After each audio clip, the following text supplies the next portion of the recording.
Okay, we're live now. Okay, so do you want to provide a brief synopsis of this case? Yeah. So Lyndon, who's a National Hockey League guy, has been negotiating with the union. There's, I think, two main issues that they're trying to negotiate, if I remember correctly. There was a price cap, which price cap was basically referring to how much salary hockey players can make at one time, and this would help out the league, so it'd balance out the pay between everyone more effectively. And then their second, they link the salaries to the revenue. This way, it becomes safer for the league, just in case if when people get paid really high, but they're not bringing in the people to generate the revenue. And it would be difficult to argue these cases, I think, but I guess we'll find out through the paper. Yep. Perfect, thank you. So the first question it says is, what do we see the root cause of the problems identified are in the case? I'll just read off the ones I got. So the ones I got, the league insisted that it needs to cut down costs, controlling the growth of the players' salaries. The league wants to introduce salary caps, which will limit how much players will make. That will balance out the pay for the players. Second, the league will also tie the players' salaries to the revenue, which I already mentioned. Three, there's animosity and mistrust had been exaggerated within the league of all different things that have been happening in there, which all that mistrust or distrust causes doubt, suspicion, anxiety, fear, and self-protection within the players, which could cause even more problems. And number four, the entire season had been canceled, billions of revenues have been lost. And number five, two sides were still millions of miles apart from each other in negotiations. They're struggling.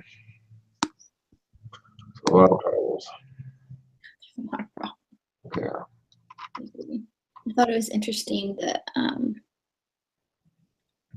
both of I feel like they just didn't want to agree with each other. I think that was a really big point. It was like, I don't want to be the first one to cave type thing. I agree. It was a big problem, and that was being really stubborn.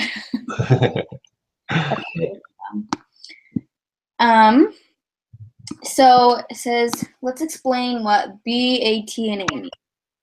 So BATNA is the best alternative to a negotiated argument. Mm-hmm. So that would be, and another question is, what are the best ways to strengthen your best alternative to a negotiated argument? How would you strengthen that? How I put it was basically you find how much it costs to give in, and then you find a solution to you might have to cave in a couple arguments, but with those couple arguments you can ask for okay, if I do this for you, if they cave on salary caps maybe, and the union, then maybe they can raise, maybe if they cave on the salary connected to revenue, maybe they can dramatically increase the salary caps because they know it's safer for the overall company as a whole. They can pay more money to them because it's safer for the league. So it could be win-win situations, but Yeah. they have to give in partially. And if they show maybe that they give in a little bit, they can work better together. I think being able to have your best alternative is you need to have a lot of alternatives, because once something changes, there's going to be a new best alternative situation. It's not just going to be just this one for the whole time. I think that every time you keep negotiating, something is going to move up to the top of your list, or something's going to move down in your priorities and things like that. We don't truly understand what they want too. Yeah, definitely. Next question says, what would you describe is the culture of the NHL, their strengths and their weaknesses? Well, weaknesses I think are pretty apparent. They're struggling, the union and the league right now. Strengths are a little bit harder. They still have a fan base. What were we saying? I found it difficult to find some of their strengths just because Yeah. They have a good fan base, but they're going to have to advertise a lot to get them back, to let them know that they're playing again. Ethan? Can you guys hear me now? Yes. Okay. Yeah, that was the only strength I really saw as well, is that they're in a position where their negotiations are about $40-some million. So, I mean, at least they have money available. They just need to I guess they both need to just agree on how to use it. Yeah. How about you, Brock? Do you know any strengths or weaknesses? For who? The NHL. Let's see. Their strength would be that they're very persistent in the salary cap. They're not willing to move on without one. Their weakness, though, is they're not willing to move on the amount of money they want to put in the salary cap per team, which is making the players union not want to participate. Mm-hmm.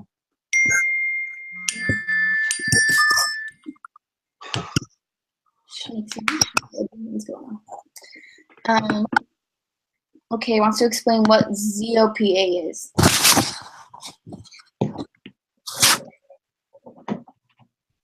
ZOPA is the zone of possible agreement.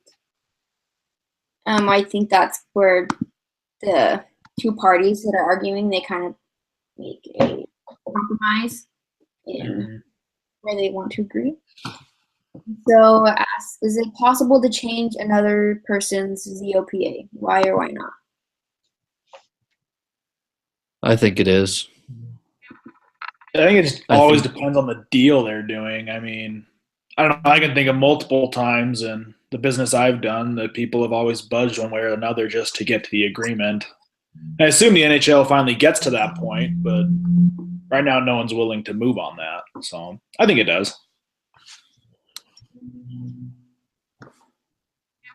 Within reason, yeah. Within reason. Okay, so then in our case study, we talked about different types of barriers. So the question asks, what kind of barriers would you seek to remove, and how would you specifically remove them? Maybe a first question we can ask is, like, what are the barriers we saw in this case? So I can go. I think one barrier that I saw was the psychological barrier, where people their belief about themselves, their self-worth, ability, and their potential. I think the two people arguing, I think that was a barrier because, like you said, they were kind of like stuck in their own position. They didn't want to really negotiate. So I think that this psychological barrier for themselves was something that, like, well, I'm this great person that can negotiate and I'm going to win, so I'm not going to move. Same thing, vice versa. And maybe even with the players as well, of like, well, I deserve this much money. I'm not going to negotiate because I think I'm worth this much. Well, I think even going off of that, I mean, there are a few players who are willing to get past that barrier because they just wanted to play. I mean, they finally realized, sure, I think I'm worth this much, but I want to do what I love, so I'll give up a little bit of it.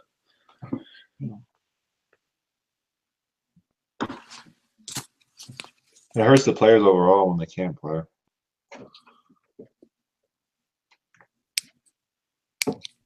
Any other barriers you think? I think the team salary cap, and I think the salary of the players is also in a way a barrier of entry because it's restricting the season from moving forward. But it also makes it, I mean, if the players get their way and the NHL needs to fork over more money to pay the players, then that'll make it more difficult for other players to join the NHL because they'll also have a higher expectation of what they deserve. And I think the salary cap puts limitations on teams to a certain extent. So that could be seen, I mean, in a roundabout way as a barrier of entry. Yeah, I was going to say money is a physical barrier in this case. I mean, with the salary caps and everything going on, like you were saying, they don't, players don't want to budge, but owners can only afford to do so much without hurting themselves. So money is that physical barrier they're all trying to get around, and I think that's what makes the 2004-2005 season not work out, is they can't get past that specific barrier. I don't get it though. If they can't afford certain players, then why don't they just not buy them and just let Because salary caps, like, if they're too expensive to buy, then why don't they just not buy them? I just think the hardest thing though with that is I don't know. I'm really into football, so I mean, looking at salary caps, the problem is the players' union is working with the players, and a lot of those players who are worth a lot are heavily invested into these groups, so that they get the money they think they deserve. Yeah. So they can never come to the agreement because they go back to these players who the union's responsible for, and the players are like, well, no, I don't want to do that. So it's hard for them to even just come to that negotiation that, okay, this is the amount of money we're going to do, and I'm going to drop this and this player. Yeah. Well, and I think to also answer your question, Wesley, is the higher players, unfortunately, kind of they contribute to this, or fortunately, depending on how you look at it, contribute to the team's overall success. And the team's success determines, I mean, like ticket sales, ticket prices, jersey sales, I mean, all of that, and that brings in a lot of money. So these players that can demand a lot, they're almost kind of an investment, and they're almost necessary for a team to succeed. So I think that's why teams are willing to fork out for them, even if they'd rather not. Yeah. Otherwise, you just have a team full of subpar players, and the league's not as fun to watch, and they don't win and lose fans. That makes sense. Yeah. I guess I can see the argument for both ways. Yeah.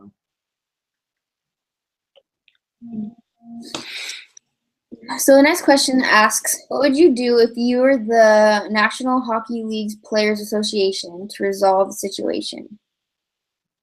How would you resolve the situation? Would it work? Why or why not? Probably the union, though. Every time you agree with something, eventually you'll want more and more and more, probably. It's the hardest part.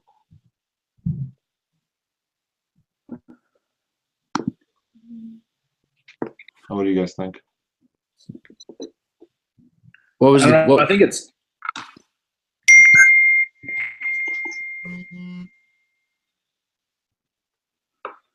I don't know. I think it's hard for the union to settle.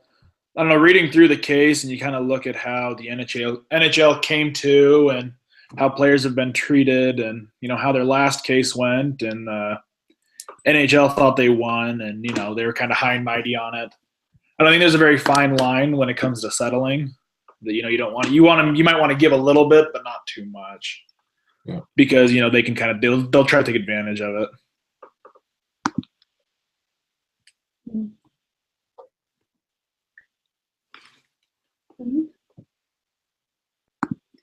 Then it goes on to switch on the other side. What would you do if you're the NHL league? I think one of the things I would do would probably be, looking at your best alternative. I think you would, I don't know, like I said, like the league is already losing so much money because they aren't having an actual season, because they are postponing games and not doing things. I mean, people are losing money all over the place. So I think that what I would do is be like, hey, well, by this date, I want to achieve this, but if I don't, I need to make sure that I'm achieving at least something. I think they need to actually do something about it, because, like you said, I don't think the union isn't going to settle as easily. So I think it's in their responsibility to kind of like put it in perspective and be able to figure it out themselves. I agree. Yeah, I like that idea. I think that'd be good to kind of set some dates and set some goals and try to reach them. And at some point, you kind of got to cut your losses, and not to advocate the players too much, but the game is kind of a player's game, and so it can't go on without the players. So at some point, the NHL is going to have to budge a little bit or negotiate a little bit more than they want to.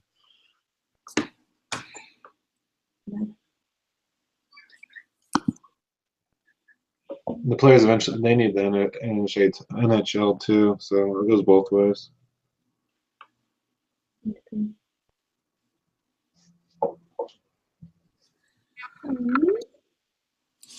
So that's all the questions. So I have a little write-up of kind of what they did, what they ended up doing.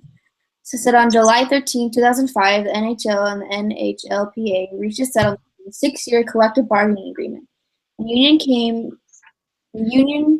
reopen negotiations after the 4th year and can also extend the agreement by a year.